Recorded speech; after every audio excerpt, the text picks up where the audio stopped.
అందుకని ఇప్పుడు మనోహర్ రెడ్డి గారు చెప్తుంది అయితే మా ఆస్తి డాక్యుమెంట్లు అడిగారు, మేము చూపించామంటున్నారు. ఒకవేళ ఆ టైం లేదని ఆస్తి అమ్మి బల్క్ గా ఉండుంటే అప్పుడు ఈ కేసుతో లింక్ అయ్యి ఉన్నట్టు ఇది ఉంటది. నెంబర్ 1.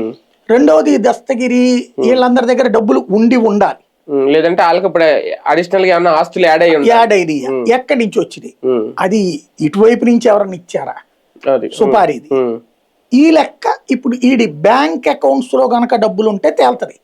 క్యాష్ అయితే దొరకలే. క్యాష్ అప్పుడు దొరికింది ఏంటంటే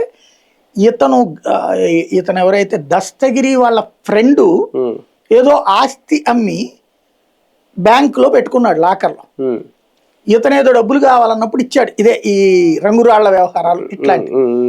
అప్పుడు అందులో డబ్బులు ఉన్నాయని తెలిసి అదే సుపారీ డబ్బులు అని చెప్పి ఇతను చెప్పాడని సదా సింగ్ దర్యాప్తులో అది తేలిందనమాట. అది చెప్పాడని చెప్పి అది చెక్ చేస్తే ఇతని డబ్బులే పర్సనల్ అని చెప్పి అమ్మాయి రాసిన దర్యాప్తులో లేదు అది దీనికోసం ఇచ్చిన డబ్బులు అని వీళ్ళు రామ్ సింగ్ టైంలో దాన్ని సీజ్ చేశారు. ఆ డబ్బులు ఎక్కడి నుంచి వచ్చినాయి అని ఏమన్నా చెక్ చేస్తున్నారా? ఎందుకంటే దస్తగిరి చెక్ చేశారట, ఎర్రగంగిరెడ్డి చెక్ చేశారట. ఈ కేసులో ఉన్న నిందితులందరినీ చూశారు. ఈడీ ఏం చెప్తుంది, ఈడీ ప్రెస్ నోట్ రిలీజ్ చేస్తే దీంట్లో అసలు సోదాలు ఎందుకు చేశారు, ఏం బయటపడింది దీంట్లో అనేది తేలుతుంది. మొత్తానికి ఒక కొత్త కోణంలో వెళ్ళబోతుందా మళ్ళీ ఈ కేసు? కొత్త కోణానికి సంబంధించిన వివరాలను రాబోతుంది.